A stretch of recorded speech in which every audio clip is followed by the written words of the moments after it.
Well, as far as the alien Bible, I don't know what you're really talking about. Some of the briefings that I read dealt with some of that information about, you know, it's being the product of a genetic modification. Right. But that's about all.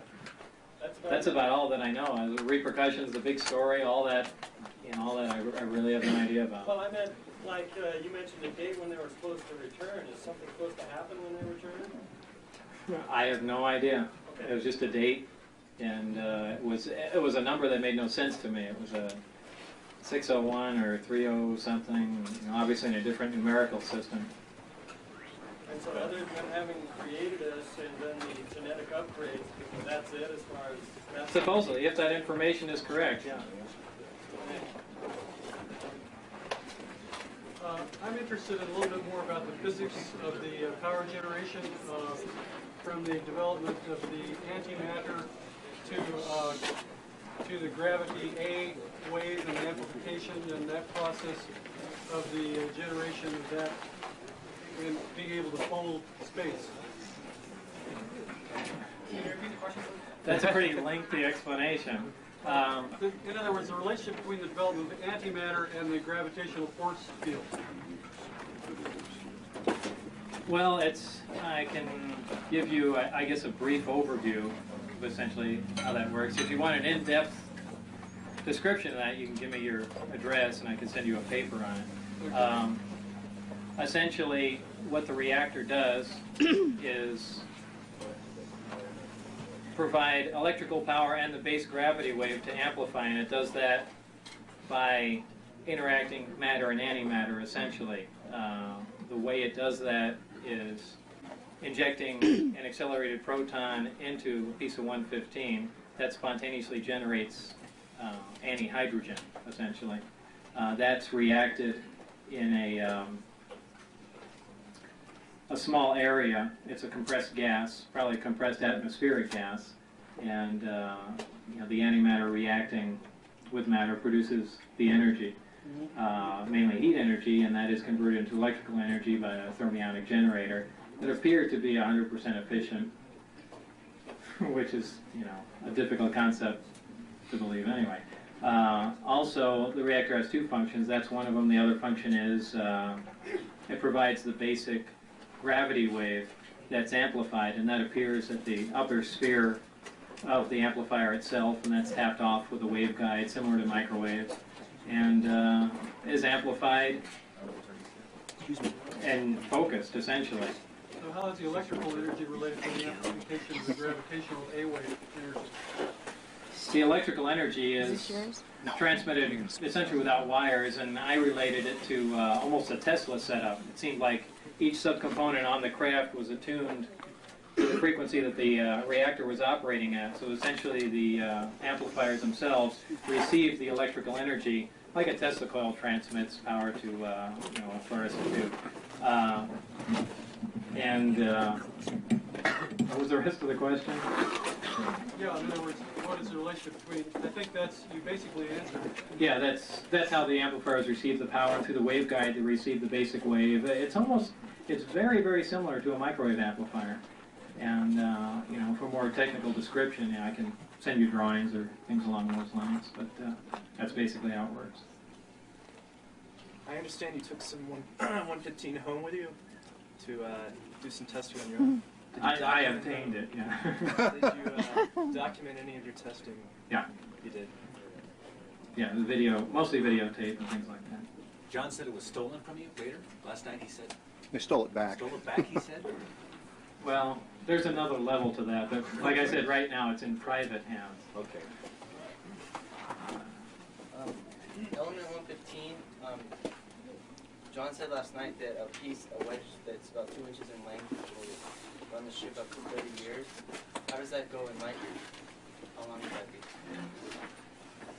Well, it really depends on the energy level. The more energy you expend, the you know, greater consumption of fuel, just like in any modern machine. So it really all depends on the amount of energy you request out of it. What is Dr. Keller's relationship to S4? Do you think he might be working on antimatter weaponry? I don't know, but he was certainly, I forget forgot what his exact title was. He was chief consultant or something along those lines. And as far as antimatter weaponry, I don't think anyone was involved in that. There was certainly some beam weapon work, and you know, Teller's been involved with that. I think his last project at Livermore, Los Alamos, was I think he called it Super Excalibur, and that was essentially a nuclear bomb detonated in orbit and fiber optic light guides that directed X-rays to incoming warheads. And that's his pet project. He loves that thing, so I don't think he'd jump to antimatter weapons. All the way in the back there. What, on your sports tunnel that you worked on, what do you think was on level 3, and where were the bathrooms? I don't know if anything was on level, well, I don't know if there were any bathrooms. On level 3, I can only guess, and I would imagine that there was some sort of navigational equipment or their version of a computer or something along those lines, because I saw nothing else that controlled the amplifiers, the directions they pointed at. Bob, how do you foresee that mankind can develop this type of machine?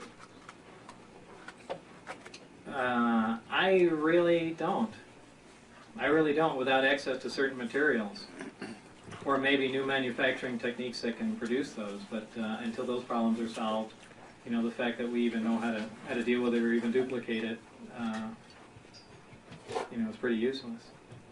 How many other materials might be necessary besides 115 that you know of that were contained on the ship? That might be it. The rest of it might be just essentially polishing up manufacturing techniques, making things smaller. You know, just general increase in technology, getting a small accelerator running at a higher energy level. I don't know about the metallurgy aspect of the craft. I don't think any exotic metals are necessary, though they may be employed. I imagine you could make a craft out of aluminum if necessary, but what part that plays, I don't know. Is there any significance to the saucer shape, the geometry, having to do with any resonance or anything of that nature? Not any resonance, but it's important most of the edges on the craft are rounded, because a high voltage field does appear at most of the craft, except for the last upper bump. There's a little ring before that. Now I'm only talking about one craft, so I don't know about the rest, but there's a small ring before that, a darker black one, and that's an insulator ring, and that's the only place above that upper section, the third level, is where high voltage does not appear. Did any technology that came from the aliens resemble anything that we can do today? Have we advanced to any degree that they are? Well, there are some basic things. You know, the fact that they're using a little accelerator, a little bit smaller, you know, we have things like that, if that's what you're getting at. You know. Anything really advanced? Well, as far as controlling gravity waves and yeah, other than the fact of just the way the craft operates, you know, by manipulating gravity, that's about it, really. Oh, I wanted to ask you, talking about metallurgy, what you observed in terms of the structure, the skin of it, the thickness, because, you know, there were reports from Roswell and otherwhere that there was a very thin type of metal skin that was really undamageable and so on. What was this construction of it like? Well, I called it metal, and I really can't say that's what it was. I called it metal because I slid my hand across it, and it was cold, and it was lustrous. So. Did you notice any place like where, you know, on an edge or something where it may have been a lot thinner than your standard metals that are used in aircraft? It's hard from the outside. You can't tell. When you walk in, the way the archways are inside, they're probably about 4 inches thick anyway. So you really can't tell how thin the skin is itself, or if it's exotic or inside. Yes, more on this element 115 and your contention that it couldn't be made here on Earth.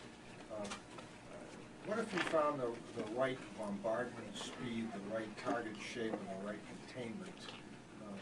Well, I imagine with enough time you can make a small amount of it. I mean, my analogy is look at how long it takes to make gold in accelerator from bismuth or something like that. But that may just be a technology that hasn't advanced far enough yet.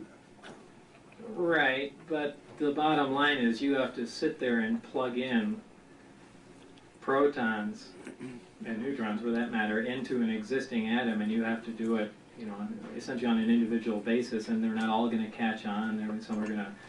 But how do you think they got their first piece of it? If it was in a dead star, how going from? I think it was naturally occurring somewhere on their planet. Just because it's stable, yeah, probably so. That's just a guess on my part, but you know, if that technology was harnessed quick enough, chances are they didn't have, you know, when they came here, our levels of technology were probably fairly new to them. They probably never even considered an internal combustion engine, or for that matter, you know, when they came flying into the atmosphere and saw little cigar-shaped things with fire coming out the back, they probably couldn't conceive of how they were powered. So it was, you know, it just all depends how, you know, what materials, raw materials you have. But, you know, that's just an opinion that was a naturally occurring.